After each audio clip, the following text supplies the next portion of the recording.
বাঁশের কঞ্চি দিয়ে তৈরি পলো ঝুড়ি দিয়ে যে এমন নান্দনিক সৌন্দর্য ফুটিয়ে তোলা যায় সেটা উঠান বাড়িতে না আসলে বোঝা যাবে না।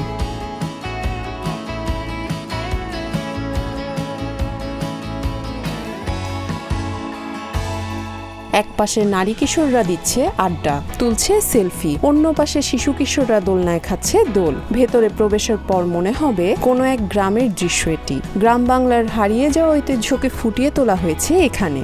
আসার পরে তো অবাক হয়ে গেছি যে আসলে এই প্লেসটা অনেক সুন্দর, খুবই ভালো লাগছে আর কি। এখানে এসে পরিবেশটা খুবই মনোমুগ্ধকর আর কি। শহরের যান্ত্রিকতায় উঠান বাড়ি যেন এক টুকরো রঙিন গ্রামীণ জীবন। দেয়ালের দুই পাশ মুখরিত হয়ে আছে নানা রঙের আলপনায়। এর পাশাপাশি সৌন্দর্য বর্ধনে ব্যবহার করা হয়েছে রং বেরঙের পাতাবাহার গাছ। রেস্টুরেন্টটি দেখতে যেমন মনোমুগ্ধকর, তেমনি এখানকার খাবারও বেশ সুস্বাদু।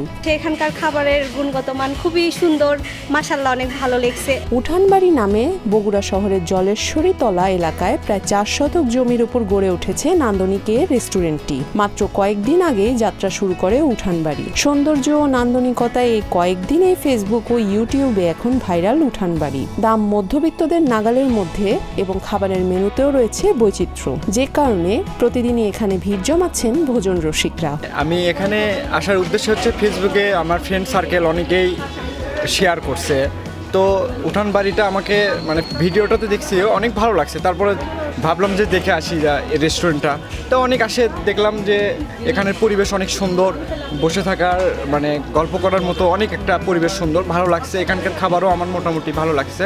পরিবেশটা আসলে সব কিছু মিলে সুন্দর আছে। খাবারের দাম আমাদের মতো স্টুডেন্ট আর কি সবাই আসতে পারবে, এখানে কম আছে আর কি। দুই বন্ধু কামরুজ্জামান হৃদয় ও AKM সাব্বির আহমেদ পড়ালেখা শেষ করে চাকরির পিছে না ছুটে উদ্যোগ নেন রেস্টুরেন্ট ব্যবসার। ইট পাথরের দালান ছেড়ে প্রাকৃতিক ও গ্রামীণ পরিবেশে বসে প্রকৃতির সান্নিধ্যে খাবার উপভোগ করার জন্য তাদের এই আয়োজন।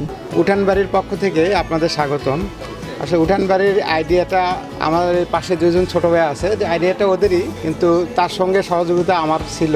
সকাল 11টা থেকে রাত 11টা পর্যন্ত চলে এই রেস্টুরেন্ট। একসঙ্গে 40 জন খাওয়ার মতো ব্যবস্থা রয়েছে এখানে। চাইনিজ ও থাই খাবারের পাশাপাশি পাওয়া যায় 127 আইটেমের খাবার।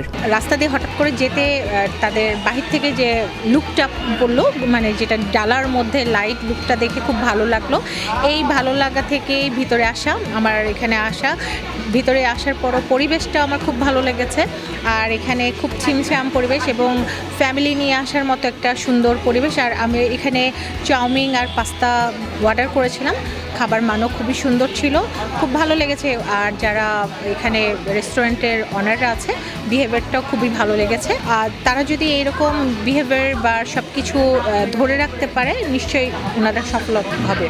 ট্যুরে গিয়ে ভারতের হায়দ্রাবাদ এবং নেপালে এ ধরনের রেস্টুরেন্ট দেখে অনুপ্রাণিত হয়ে এমন উদ্যোগ নেন আয়োজকরা। আপাতত প্রতিদিন 15 থেকে 16,000 টাকা বিক্রি হচ্ছে উঠান বাড়িতে। এই যে বসে খাবারের যে আইডিয়াটা, এটা কিন্তু বগুড়াতে আমাদের নেই, এটাই প্রথম।